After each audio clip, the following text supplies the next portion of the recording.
আসসালামু আলাইকুম, আমি হুমায়রা। বরাবরের মতো চলে এসেছি একটা নতুন রেসিপি নিয়ে। আজকের রেসিপি চকলেট কিশমিশের মিষ্টি রুটি। রুটির শেপটা খুবই সুন্দর। আমার মনে হয় সবাই পছন্দ করবে এই রেসিপি। তাহলে আসুন শুরু করি। চকলেট কিশমিশ রুটি তৈরির জন্য আমি নিয়েছি বাটিতে রুম টেম্পারেচারে থাকা আধা কাপ আর 1 টেবিল চামচ পরিমাণ পানি। পানিতে মিশিয়ে দিলাম 2.5 চা চামচ পরিমাণ ড্রাই অ্যাক্টিভ ইস্ট। ইস্টে দিয়ে দিলাম 3 টেবিল চামচ পরিমাণ চিনি। আমি এখানে ব্রাউন চিনি ব্যবহার করছি, আপনারা সাদা চিনিও ব্যবহার করতে পারবেন একই পরিমাণে। ভেঙে দিয়েছি একটা রুম টেম্পারেচারে থাকা ডিম, আর দিলাম একটা ডিমের কুসুম। হুইস্ক দিয়ে সামান্য মিনিট খানেক নাড়াচাড়া করে ঢেকে রেখে দেবো রেস্টে 5 মিনিটের জন্য। ফিরে আসছি 5 মিনিট পর। ডিমের মধ্যে প্রচুর ফেনা দেখা যাচ্ছে, অর্থাৎ ইস্ট অ্যাক্টিভেট হয়ে গেছে। এখন আমি মিশিয়ে দেব এতে ময়দা। আমি নিয়েছি 2.5 কাপ পরিমাণ ময়দা। বেকিংয়ের জন্য যে স্ট্যান্ডার্ড কাপগুলি ব্যবহার করা হয় ময়দা মাপার জন্য আমি সেই কাপই ব্যবহার করছি। দিয়েছি 2.5 কাপ আর 1 টেবিল চামচ পরিমাণ ময়দা। দিয়ে দিলাম 4 চামচের 4 ভাগের 3 ভাগ পরিমাণ লবণ, আর ছড়িয়ে দিলাম 4 পাশ ঘিরে অলিভ অয়েল 2 টেবিল চামচ পরিমাণ। আপনারা এখানে সয়াবিন তেল বা মাখনও ব্যবহার করতে পারেন। সমস্ত ইনগ্রেডিয়েন্ট খুব ভালোভাবে মাখিয়ে নিলাম। ডোটা কিন্তু বেশ শক্ত। 2-1 মিনিট মধ্যে এখন রেখে দেব রেস্টে 20 মিনিটের জন্য। ফিরে আসছি 20 মিনিট পরে। 20 মিনিটের মধ্যে ডোটা সামান্য ফুলেছে, আর সবচেয়ে বড় কথা ডোটা কিন্তু খুব নরম হয়ে গিয়েছে, আর আগের মতো সেই শক্ত বা ইলাস্টিক ভাবটা নেই। এখন এটা মধ্যে খুব সহজ হবে। এখন হাত দিয়ে খুব ভালোভাবে 5-6 মিনিটের মতো ডোটা মথে নিতে হবে। 5-6 মিনিট হাত দিয়ে ভালোভাবে মথার পরে ডোটা কিন্তু এখন নরম, তুলতুলে আর মসৃণ হয়ে গিয়েছে। এখন আমি এটা রেখে দেব ঘন্টা খানেকের জন্য রেস্টে। কাচের পাত্রে নিয়ে কাচের পাত্রের মুখটা আমি একটা প্লাস্টিক দিয়ে ঢেকে দিলাম। ঘন্টা খানেকের মধ্যে কিন্তু ডোটা ফুলে ডাবল হয়ে যাবে। আপনি এই পাত্রটা রুম টেম্পারেচারে রেখে দেবেন। ঘন্টাখানেকের মধ্যে রুটির ডোটা ফুলে ডাবল হয়ে গিয়েছে। ডো থেকে একটু সামান্য অংশ কেটে নিলাম, আর বাকি ডোটা আমি সমান 4 ভাগে ভাগ করে নিলাম। ডোর প্রত্যেকটা অংশই হাত দিয়ে ঘুরিয়ে মসৃণ বল করে নিলাম। ওয়ার্ক প্লেসে একটা বল নিয়ে বেলে নিলাম লম্বা করে। মাঝখানে ছড়িয়ে দিলাম কিশমিশ আর চকলেটের গুঁড়া। মুড়ে নিলাম এক পাশ থেকে।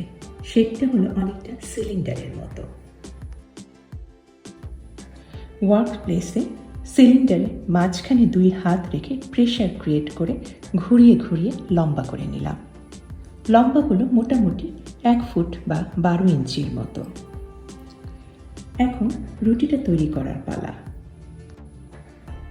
বেকিং পেপার বা পার্চমেন্টের উপর সবচেয়ে প্রথমেই যে ডো থেকে ছোট্ট অংশটা কেটে রেখেছি সেটা একটু বেলে নিলাম। শেপটা হলো অনেকটা ছোট্ট একটা লুচির মতো। এখন একটু খেয়াল করবেন আমি কিভাবে রুটিটা তৈরি করছি। ছোট্ট রুটিটা প্রান্ত ঘেঁষে রাখলাম একটা লম্বা ডো। উপরে প্রান্ত ঘেঁষে দিয়ে দিলাম আর একটা লম্বা ডো, আর অপর প্রান্তে দিয়ে দিলাম আর একটা। এবার প্রথম ডোটা একটু উল্টিয়ে নিয়ে তার নিচে দিয়ে দিলাম 4 নম্বর ডোটা। একদম গায়ে ঘেঁষে ঘেঁষে লম্বা ডোগুলি রাখবো না, মাঝখানে কিন্তু জায়গা থাকবে।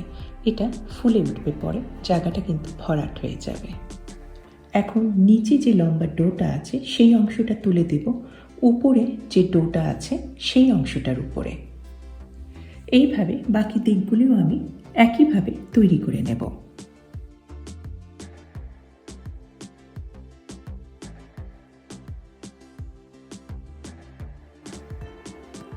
ফার্স্ট রাউন্ডটা শেষ হয়ে যাওয়ার পরে সেকেন্ড রাউন্ডটা ডোর যে অংশগুলি বার হয়ে আছে নিচের অংশটা উপরের অংশের উপর তুলে দেব।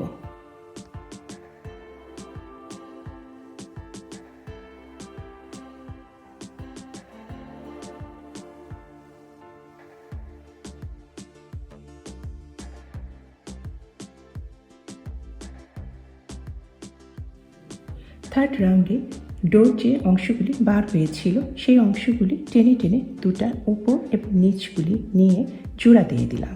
রুটির শেপটা হয়ে গিয়েছে। এখন দুই হাত দিয়ে কিনার দিয়ে একটু চেপে রুটির শেপটা একটু গোল করে নিলাম। এখন রুম টেম্পারেচারে এই রুটি রেখে দেবো রেস্টে 1 ঘন্টার জন্য। এই 1 ঘন্টার মধ্যে রুটি ফুলে ডাবল হয়ে যাবে। আমি একটা কাচের বাটি দিয়ে রুটিটা ঢেকে রাখলাম। বাটিতে একটা ডিমের কুসুমের সাথে 1 টেবিল চামচ পানি খুব ভালোভাবে মিশিয়ে নিলাম। এটা আমি রুটির উপরে ব্রাশ করে দিব, তাহলে বেক করার পরে রুটির রঙটা খুব সুন্দর হবে। এই ঘন্টাখানেকের মধ্যে রুটি ফুলে ডাবল হয়ে গিয়েছে। ব্রাশ দিয়ে ডিমের মিশ্রণটা আমি হালকাভাবে রুটির উপরে ব্রাশ করে নিলাম। নিয়েছি কিছু কালো তিল, কালো জিরাও ব্যবহার করতে পারেন ডেকোরেশনের জন্য। প্রথমে আঙুলের ডগাটা একটু পানির মধ্যে ভিজিয়ে নিলাম, তারপরে তিলের মধ্যে দিয়ে তিলটা যখন আঙুলে লেগে গেল সেটা রুটির গায়ে আস্তে করে প্রেস করে লাগিয়ে দিলাম। হয়ে গেল সুন্দর একটা নকশা। রুটি তৈরি এখন বেক করার জন্য। আমি রুটি বেক করব 375 ডিগ্রি ফারেনহাইট অথবা 190 ডিগ্রি সেন্টিগ্রেডে ওভেনে 25 মিনিটের জন্য। ফিরে আসছি 25 মিনিট পরে। রুটির গায়ে টোকা দিলে একটা ফাঁকা শব্দ আসছে, অর্থাৎ রুটি সম্পূর্ণ ভালোভাবে বেক করা হয়ে গেছে। অসম্ভব হালকা, নরম আর তুলতুলে এই রুটি। চকলেটের একটা স্বাদ আর সুগন্ধ পাবেন, আর পাবেন কিশমিশেরও একটা মিষ্টি স্বাদ। ওভেন থেকে বার করার পরপরই গরম অবস্থায় কিন্তু রুটি কাটবেন না, একটু অপেক্ষা করবেন 10 মিনিটের মতো। তৈরি করে ফেলুন আমার রেসিপিতে খুব সহজেই চকলেট আর কিশমিশের এই মিষ্টি রুটি। আশা করি এই রুটি রেসিপি আপনাদের পছন্দ হয়েছে। পছন্দ হলে একটা অনুরোধ, আমার চ্যানেলকে অবশ্যই সাবস্ক্রাইব করবেন, যা আমাকে মোটিভেট করে আপনাদের সাথে আমার নতুন নতুন রেসিপিগুলি উপহার দেওয়ার জন্য। তাহলে আজকে এখানেই শেষ করছি। সবাই ভালো থাকবেন। আল্লাহ হাফেজ।